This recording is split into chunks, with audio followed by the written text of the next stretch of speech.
GT Holidays, South India's #1 travel brand. You know you are special when you're with GT Holidays. பழைய நகையை கொடுத்து by to 11 monthsல அதே அடைக்கு புது நகையை எடுத்துக்கோங்க. எக்ஸ்ட்ராவா ₹1 தர வேண்டாம். Magic old gold exchange. பிரதமர் மோடி நாளை கோவை வருகிறார். கோவை மத்தியானம் வர்றாரு. ஆனாலும் அவர் கொடுத்துருக்க அப்பாயின்மெண்ட்ஸ் ஒரு பேசு பொருளாக மாறி இருக்கு. எடப்பாடி பழனிசாமி பார்க்க போறார் அப்படிங்கிற ஒரு விஷயம். இன்னொரு தரப்பில் அந்த கட்சியினுடைய முன்னாள் மாநில தலைவர் முற்றுமுழுதாக புறக்கணிக்கப்படுகிறார் அப்படிங்கிற ஒரு தகவலும் சொல்லப்படுது. பிரதமர் மோடியினுடைய பயணம், அதற்கு பின்னால் இருக்கக்கூடிய அரசியல் காரணங்கள், அரசியல் திட்டங்கள் அப்படிங்கிறது குறித்து பேசலாம். இன்னொரு பக்கம் திமுக கூட்டணியில் புகஞ்சு எரிஞ்சிட்டு இருந்த ஒரு பிரச்சனை இப்போ தண்ணி ஊற்றி அணைச்சிட்டாங்க.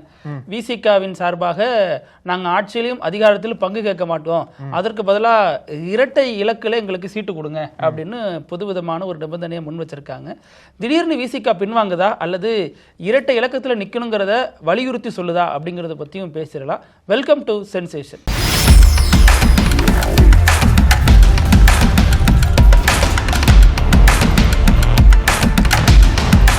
வணக்கம் பிருத்திவி. வணக்கம் அழகு. பீகார் வெற்றிக்கு அப்புறம் முதல் முறையா பிரதமர் மோடி தமிழ்நாட்டுக்கு வர்றாரு. நாளைய தினம் கோவை வரப்போறாரு இல்லையா? தென்னிந்திய இயற்கை விவசாயிகள் சங்க மாநாடு இருக்கு, கோவை கொடிசியால் அந்த மாநாடு நடக்குது போல. அங்க மதியம் வராரு, கொஞ்ச நேரம் இருந்துட்டு அந்த மாநாடு தொடக்க வச்சுட்டு அப்புறம் கிளம்பிடுறாரு போல. ஆனா ஒரு பக்கம் அந்த மாநாட்டுக்கு தான் வராருன்னு சொல்லிட்டு பேசப்பட்டாலும் மறைமுகமா இதுல பல அரசியல் கணக்குகள், பல அரசியல் நிகழ்வுகள் நடக்க போறதா சொல்றாங்க. குறிப்பா சொல்லணும்னா எடப்பாடி பழனிசாமியை பிரதமர் மோடி சந்திக்க போறாரு. அதுதான் முன்னாடியே பேசியிருந்தோம் நம்ம. பீகார் தேர்தலுக்கு அப்புறம் பிரதமர் தமிழ்நாட்டில் அவரோட தேர்தல் வேலையை ஆரம்பிச்சிட்டாரு, தேர்தல் பிரச்சாரத்தை ஆரம்பிச்சிட்டாரு. அதனாலதான் கூட்டணி தலைவராக இருக்கக்கூடிய எடப்பாடி பழனிசாமியை, அதாவது இதுவரைக்கும் பாஜக யாரை சிஎம்மா கொண்டு வர மாட்டோம்னு சொல்லிட்டு புறக்கணிச்சிட்டே வந்தாங்களோ அவரை பிரதமர் மோடி சந்திக்கிறார் அப்படின்னா அது ரொம்ப முக்கியத்துவம் வாய்ந்த சந்திப்பை தான் பார்க்கணும் நம்ம. ஏன்னா இதுக்கப்புறம் எப்படி இந்த கூட்டணி தேர்தல் பிரச்சாரத்தை முன்னெடுத்து கொண்டு போறாங்க, இதுக்கப்புறம் எடப்பாடி பழனிசாமியோட கணக்கு என்னவா இருக்க போகுது, இதுல என்னென்ன மாதிரி பேசப்படும்ன்ற மாதிரி தகவல்கள்லாம் இன்னும் பெருசா வெளியில தெரியல. இல்ல சந்திக்கிறாரா இல்ல போறப்ப வர்றப்ப வழி அனுப்பி வைக்கிறாங்க அல்லது வரவேற்கிறாங்க, அந்த மாதிரி எதுவும் வரவேற்புலையும் எடப்பாடி பழனிசாமி இருக்கிறதா சொல்றாங்க. ஆனா சந்திப்பு நடக்கும்ன்ற மாதிரி சொல்றாங்க.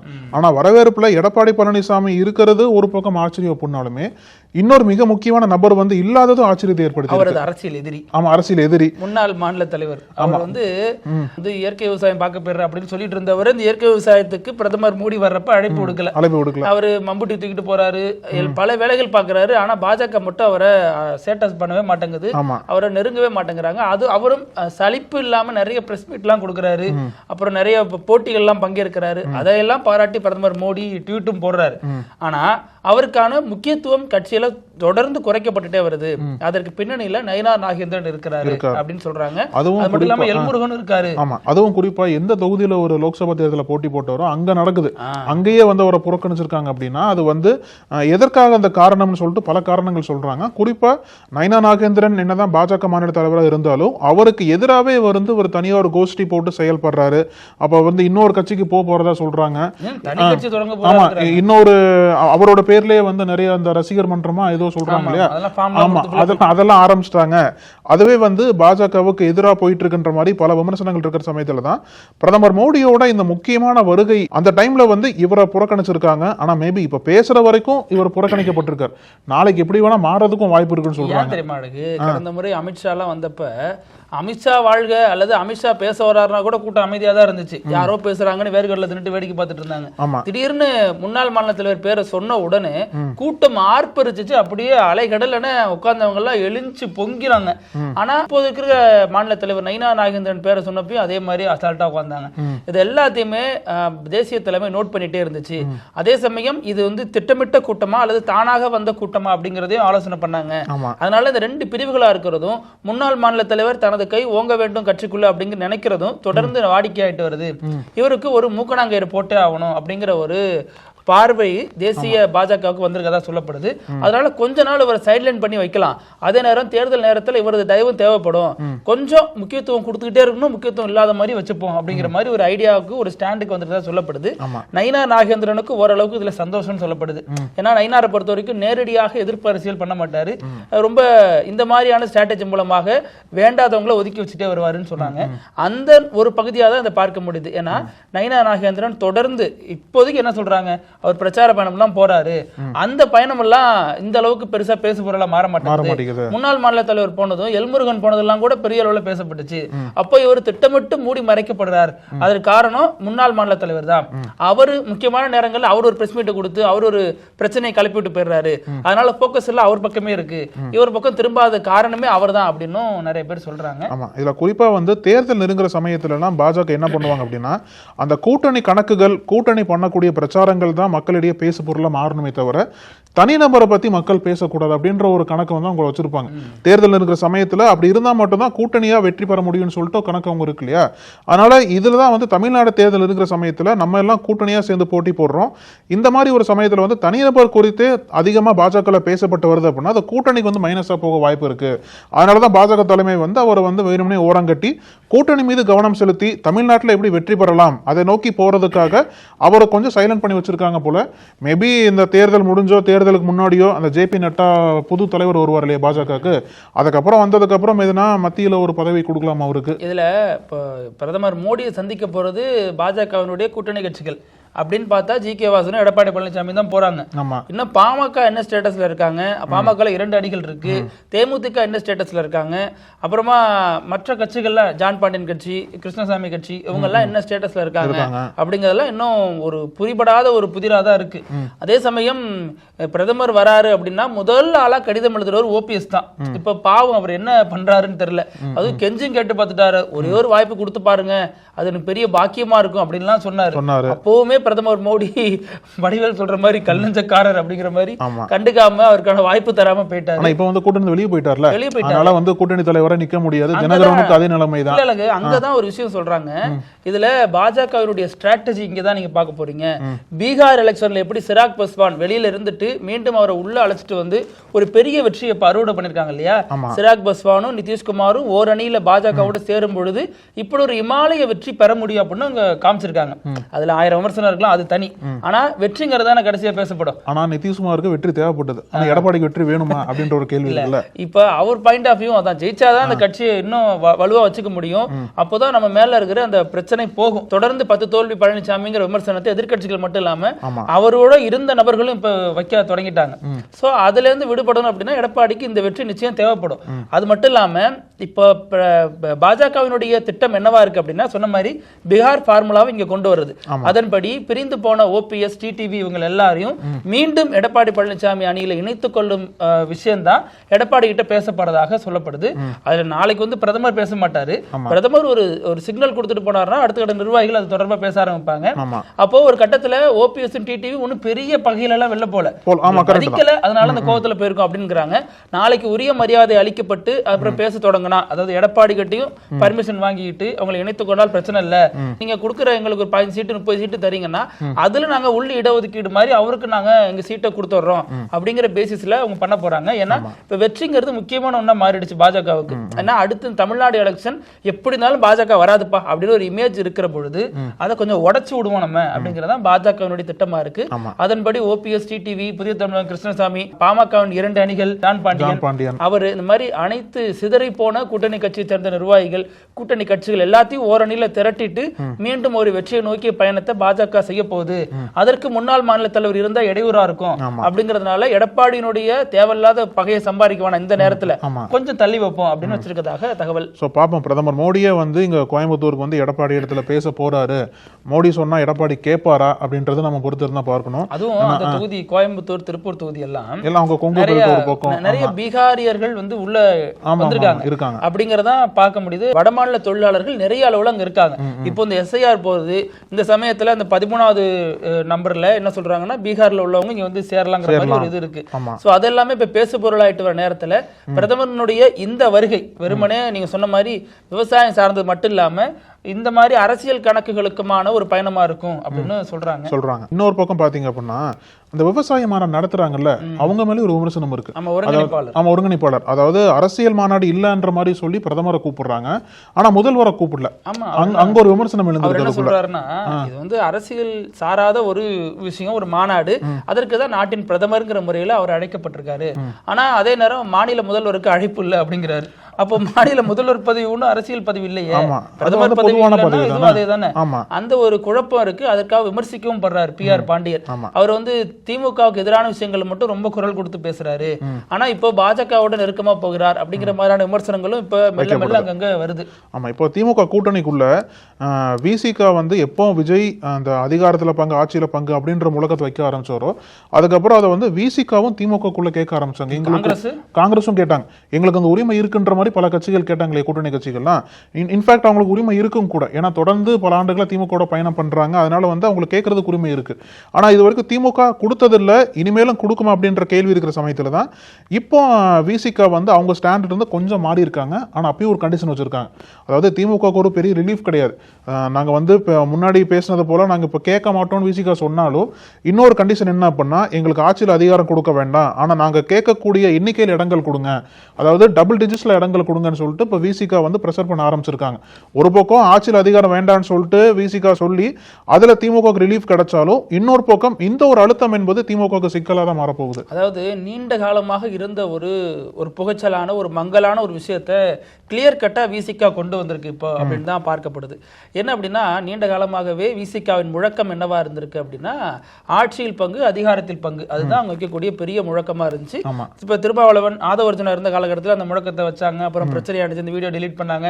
அப்புறம் ஆதவர்ஜுனாவே கட்சி விட்டு நீக்கினாங்க. அது ஒரு பக்கம், அது ஒரு போஸ்டர், அது அப்படி தனியா வச்சுக்கலாம். ஆனா இந்த முழக்கம்ங்கிறது விசிகாவினுடைய நீண்ட கால முழக்கம் தான். அதன் அடிப்படையில தான் இப்போ நிர்வாகிகள் பலரும் வந்து கருத்து சொல்லிட்டு வந்தாங்க. இப்போ விசிகாவின் பொதுச் செயலாளராக இருக்கக்கூடிய ரவிக்குமார் இந்த விஷயத்தை உடைச்சிருக்காரு.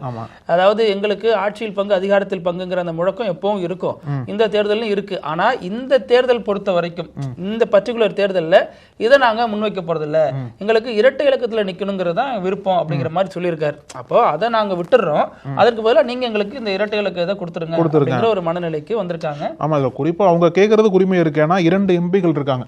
ஒரு எம்பிக்கு 6 சட்டமன்ற தொகுதி வச்சோம்னா 2 எம்பிகளுக்கு 12 தொகுதிகள் குறைஞ்சது கொடுக்கலாம். ஆனா அதே மாதிரி காங்கிரஸும் வந்து நிப்பாங்க. போன வாட்டி 25 அப்படின்னா அவங்க அட்லீஸ்ட் 30 கிட்ட வருவாங்க. ஆனா அது காங்கிரஸ் கேட்கறதுக்கு எப்படி தெரியல. ஆனா பீகார்ல தொடர்ந்து தோல்விகளா இருக்கு. விசிகா மாதிரியான ஒரு சாஃப்ட் டோன்ல எத்தனாலும் விமர்சனம் வைக்கல. காங்கிரசினுடைய சட்டமன்ற குழு தலைவர் ராஜேஷ்குமாரா இருக்கட்டும், மற்ற சில நிர்வாகிகளா மாணிக்கம் தாகூர் இப்ப சமீபத்துல ப. சிதம்பரம் கூட ஒரு ஸ்டேட்மெண்ட் சொல்லி சர்ச்சையில சிக்கிருக்காரு இல்லையா. இந்திரா காந்தி வந்து இங்க தமிழகம் வரும்பொழுது தாக்கப்பட்டார் அப்படின்னாரு. தாக்கப்பட்டது யாரால அப்படின்னா திமுகவினர். அப்ப அந்த பிரச்சனை மீண்டும் ஊதுறாரா, அதன் மூலமா கூட்டணிக்குள்ள சர்ச்சையை கிளப்புறாரா? ஏற்கனவே காங்கிரஸ் திமுக இடையில பெரிய ஒரு பிரச்சனை இருக்கு. சோ இப்ப விசிகா என்ன பண்றாங்கன்னா, அவங்க வச்ச கோஷம் அப்படிங்கிறது அது ஒரு ப்ரோக்ரசிவா பார்த்தாங்க. இப்ப காங்கிரஸ் வைக்கிறது அப்படிங்கிறது தேவையில்லாத சர்ச்சை கூட்டணிக்குள்ள உருவாகுது. சோ நம்மளே அதை ஆள ஆஃப் பண்ணிடுவோம் அப்படிங்கறத விசிகாவுடைய ஸ்டாண்டா இருக்கு. திமுக என்ன சொல்றாங்க அப்படின்னா, காங்கிரஸ் வேஸ்ட்ல கேட்ச் தான் கழட்டி விட்டுருக்க மாதிரி சொல்ல ஆரம்பிச்சிட்டாங்க. இவங்க தொடர்ந்து எண்ணிக்கை கூட்டிட்டே போனாங்க அப்படின்னா திமுக தலைமை இந்த முடிவு எடுக்கவும் தயங்காதுன்னு நினைக்கிறோம். ஏன்னா விசிகா ஒரு மாதிரி மென்மையான போக்குல தான் அதை கேட்கறாங்க, தொடர்ந்து வைக்கிறாங்க. ஆனா காங்கிரஸ் வந்து கொஞ்சம் ஹார்ஷா கேட்கறாங்க. அந்த அதே விஷயத்தை, ஆட்சியில் பங்கு, அதிகாரத்தில் பங்குங்கிற அதே விஷயத்தை காங்கிரஸ் முன்வைக்கும் பொழுது அது ரொம்ப ஹார்ஷா கேட்குது. ஏன்னா சட்டமன்ற குழு தலைவர் என்ன சொல்றாருன்னா, 80 வேணும், 70 வேணும், நாங்க வந்து விஜய் கூட கூட்டணி போறோமா இல்லையாங்கெல்லாம் தேசிய தலைமை முடிவு பண்ணும். அதாவது விஜய் கூட கூட்டணி போறதுக்கான வாய்ப்பு எங்களுக்கு இருக்கு, அதை பார்த்து எங்களுக்கான சீட் அரேஞ்ச்மெண்ட்ஸ் நீங்க பண்ணுங்க அப்படிங்கறத அவங்க வைக்கக்கூடிய விஷயமா இருக்கு. சோ அதுவும் திமுக கூட்டணிக்குள்ள திமுகவினருக்கு பெரிய ஒரு கொந்தளிப்பான மனநிலை ஏற்படுத்தியிருக்கு. பொதுவா எலெக்ஷன்னா ஒரு ஆளுங்கட்சி இருக்கு அப்படின்னா அந்த ஆளுங்கட்சி நிர்வாகியே அந்த ஏரியாவில் போட்டி போடணும்னு ஆசைப்படுவாங்க. கூட்டணி இந்த அடிப்படையில நிறைய தொகுதியில் விட்டு கொடுக்க வேண்டி வரும். அப்ப இத்தனை வருஷம் நம்ம ஏங்க ஒர்க் பண்ணணும் அப்படிங்கிற கோவம் உங்களுக்கு வரும். இப்ப எலெக்ஷன் டைம்ல நம்ம அதெல்லாம் பார்க்க தான் போறோம். அதுல காங்கிரஸ் போகுது அப்படின்னா, இப்ப விசிகா வருதுன்னா ஒரு இணக்கமான ஒரு மனநிலை இருந்துச்சுன்னா ஓகே போயிட்டு போதுங்கிற மாதிரி போவாங்க. அங்கேயுமே பிரச்சனை வரும்.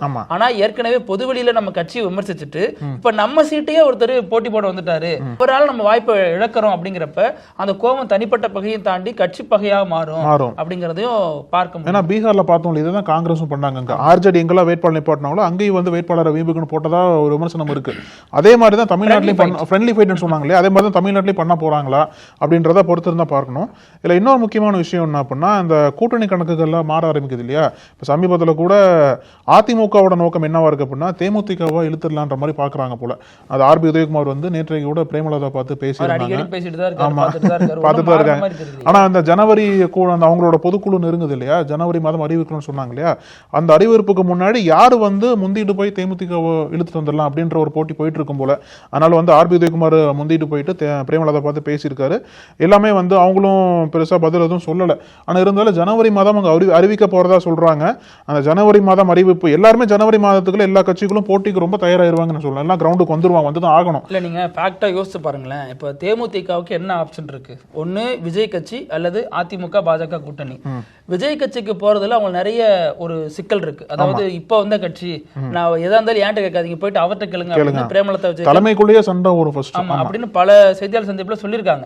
இப்போ விஜயோட இருக்கிறது அவங்களுக்கு ஒரு ஈகோ கிளாஸ் மாதிரி, அதாவது பார்ட்டி விசஸ் பார்ட்டிங்கிறப்ப விஜய் இறங்கி வர மாட்டேங்கிறாரு, நான் ஏன் இறங்கி போனுங்கிறது உங்களுடைய நியாயமான ஒரு கோபம் தான். இவங்க என்ன சொல்லுவாங்க அப்படின்னா, நீங்க நேத்திக்கு ஆரம்பிச்சது, நான் வந்து பல ஆண்டுகளா கட்சி அரசியல் இருக்கும், எதிர்கட்சி அளவுக்கு இருந்தவங்க ஆளுங்கட்சியாக வாய்ப்பு எல்லாம் பல முறை வந்திருக்கு, அவங்க சரியா பயன்படுத்த அது விமர்சனம் வேற. சோ விஜய் கட்சியான ஆப்ஷன் அடிபட்டு போயிடுது, ரூல் அவுட் பண்ணிடலாம். ஆனா இந்த சைடு பாத்தீங்க அப்படின்னா அதிமுக பாஜக கூட்டணி அந்த நேச்சுரல் அலையன்ஸ் மாதிரி தான் இருக்கு அவங்களுக்கு. ஏன்னா பல முறை விஜயகாந்த் இருந்தப்பே பாஜகவோட எம்பி தேர்தல் எல்லாம் போட்டிட்டு இருக்காங்க. இப்போ இதுதான் ஒரு சௌகரியமான கூட்டணியா இருக்கு. அவங்களுக்கு ஒரே ஒரு வருத்தம், எம்பி சீட்டு தரேன்னு சொல்லிட்டு எடப்பாடி தரல. இப்போ அதற்கான அசைன்மெண்ட் எல்லாம் முடிஞ்சிச்சு, இவங்க கைப்பட எழுதி வாங்கிட்டாங்க அப்படின்னா அதுக்கு போன வாட்டி சொன்னாங்க. ஆமா, ஏன்னா இப்ப எடப்பாடிக்கு நெருக்கடி இருக்கு. இது வரைக்கும் அபிஷியலா அதிமுக பாஜக கூட்டணியில் இருக்கிறது யாருன்னா அதிமுக பாஜக ஜி.கே. வாசன் கட்சி. இதை தாண்டி வேற யாரும் இல்ல. இப்ப தேமுதிக அங்கதான் வந்தாகணும், பாமக இவங்களோட தான் இருந்தாகணும்னு அவங்க நினைக்கிறாங்க. ரெண்டு அணிகளும் ஒரே முறையா எங்க கூட வந்துட்டீங்க அப்படின்னா மொத்த வாக்குகளும் சிந்தாம சிதறாம நாங்களும் அறுவடை பண்ணிடலாம், உங்களுக்கு அதுல ஒரு பலன் இருக்கும் அப்படின்னு சொல்றாங்க. அதே மாதிரிதான் மற்ற கட்சிகளுக்கும். இப்ப அந்த ரெண்டு கட்சி தான் ஊசலாட்டத்துல இருக்கு. பாமக தேமுதிக வந்துட்டுனா என்டிஏ கூட்டணி ஒரு பலம் வாய்ந்த கூட்டணியா காட்சி கொஞ்சம் கம்ப்ளீட் ஆயிடும். ஆனா தினகரன் சேர்ந்து ஓபிஎஸ் சேர்ந்து வந்தாங்க அப்படின்னா இன்னும் கொஞ்சம் பாசிட்டிவா போக வாய்ப்பு இருக்கு. ஆமா, அப்புறம் நிகழ்ச்சியினுடைய இறுதி பகுதி இப்படி எல்லாமா நடக்குங்கிற இந்த வினோத பகுதி, இதுலயும் அரசியல் செய்தி தான் இருக்கு. என்ன அப்படின்னா, பீகார்ல ஜன்சுராஜ் பார்ட்டி அப்படின்னு பெரிய நம்பிக்கையோட தொடங்கின பிரசாந்த் கிஷோர் போராடவெல்லாம் கூட்டமா திரண்டாங்க. இளைஞர் பட்டாலும் அவரை சுற்றி சுற்றி வந்துச்சு இல்லையா? ஆனா அது எல்லாமே எலெக்ஷன் ரிசல்ட்ல ஒன்னும் வரல. எங்கடா போனீங்க இத்தனை பேர் அப்படின்னு அவர் தேடிட்டு இருந்தாரு. இப்ப என்ன பண்ணிருக்காரு, என்ன நம்பி இத்தனை பேர் வந்து இறங்கினாங்க. 243 தொகுதியில நிறைய இடங்கள்ல ஒரு ஆள் போட்டாரு. எல்லா தொகுதியிலும் போட்டிருக்காரு. சோ அப்ப அவருக்கு என்ன ஒரு ஏமாற்றம் வந்துருச்சுன்னா, நல்ல வேளை நான் விலகிட்டேன் அப்படின்னு நினைச்சாலும் என்ன நம்பி வந்து இத்தனை பேர் தோத்து போயிட்டீங்களே அப்படிங்கிறப்ப நான் எதனால அந்த தோல்வி ஏற்பட்டுச்சு அப்படின்னு நான் ஒரு மௌன விரதம் இருக்க போறேன். அந்த விரதம் இருந்து எனக்குள்ளேயே நான் என்ன அந்த தோல்விக்கான ப்ராசஸ், என்ன பிரச்சனை அப்படிங்கறத நான் அதுக்கான காரணத்தை தேட போறேன் அப்படின்னு ஒரு ஆன்மீக தேடல அரசியல் இறங்கியிருக்காரு. இதுல என்ன வினோதம் இருக்கு? உள்ள அதுக்கு வீட்டிலே கொண்டு போலாமே. அதுதான் தனியா நவம்பர் 20ஆம் தேதி நாள் குறிச்சிருக்காரு. அந்த நாள்ல ஃபுல்லா நான் யார்ட்டையும் பேச மாட்டேன், ஃபுல்லா இதை பத்தி மட்டும் தான் யோசிக்க போறேன் அப்படின்னு சொல்லியிருக்காரு. ஆமா, இது கொஞ்சம் டிஃபரண்டா தான் இருக்கு. மௌன விரதத்துல ஈடுபட போறேன், ஏன்னா அவ்வளவு வேதனையா இருக்கு எனக்கு, எப்படி தோத்தோன்னு தெரியல. இல்ல இப்போ தோத்த கட்சி எல்லாம் கூப்பிட்டு பேசி ஆலோசனை பண்ணுவாங்க, கூப்பிட்டு உட்கார வச்சு பேசாமலே மௌன விரதம் பண்ண எப்படி ஆலோசனை பண்ணுவாங்க? அதுதான் பிரச்சனை. ஏன்னா இது அவரோட இமேஜையும் பாதிச்சிருக்கு. இவர் வந்து மற்ற நபர்கள் மாதிரி கிடையாது. இவர் ஒரு தேர்தல் வியூக விற்பனர்ங்கிற முறையில மிகப்பெரிய ஒரு ஆளுமையா இருந்தாரு, போராட்டம் எல்லாம் ஜெயிக்க வைக்கிறாரு அப்படின்னு சொல்லிட்டு இருந்தாங்க. இப்போ இவரே தோத்து போயிட்டாருன்னா அப்ப அவர் அதுல எல்லாம் மைனஸா ஜீரோவா, சும்மா ஒரு இமேஜ் வச்சு ஓட்டிட்டு இருந்தாரு அப்படிங்கிற கேள்வி வந்துருச்சு இல்லையா? அதையும் சேர்த்தா யோசிப்பாரு போருக்கு. அது இல்லாம அந்த 10,000 தான் அந்த எலெக்ஷன் ரிசல்ட் மாத்துனுச்சு அப்படின்னு ஒரு நம்பிட்டு இருக்காரு, சொல்லிட்டு இருக்காரு. சோ அதையும் யோசிக்க போறாரு அப்படிங்கிறாங்க. அடுத்த கட்ட நகர்வு என்னவா இருக்கும் அப்படின்னா, இந்த மௌன விரதத்தை முடிச்சதுக்கு அப்புறம் அண்ணன் சொல்லுவாரு அப்படிங்கிறாங்க. நம்ம ஊர்ல ஓபிஎஸ் நடத்தின தர்ம யுத்தம் மாதிரி அவர் ஒரு விரதத்தை பண்ணிட்டு இருக்காரு, மௌன யுத்தம். பார்க்கலாம் என்ன நடக்குது, எப்படி நடக்குது அப்படிங்கறத. நாளைக்கும் இதே மாதிரி பல செய்திகளோட பேசலாம். அழகு, நன்றி. தொடர்ந்து பேசலாம். நன்றி. நக்கீரன் டிவிக்கு சப்ஸ்கிரைப் செய்யுங்கள். உங்கள் ஆதரவே எங்கள் பலம். ஆசிரியர்களுக்கு நண்பனாகவும் மாணவர்களுக்கு ஆசானாகவும் திகழும் தேர்வு வழிகாட்டி. ஒவ்வொரு பாடத்திற்கும் அனுபவமிக்க ஆசிரியர்களின் துல்லியமான தெளிவான விடைகள். CNC இருக்கு, தேர்வு பயம் எதற்கு? இது தீரன் பப்ளிஷிங் ஹவுஸ் விற்பனை வெளியீடு.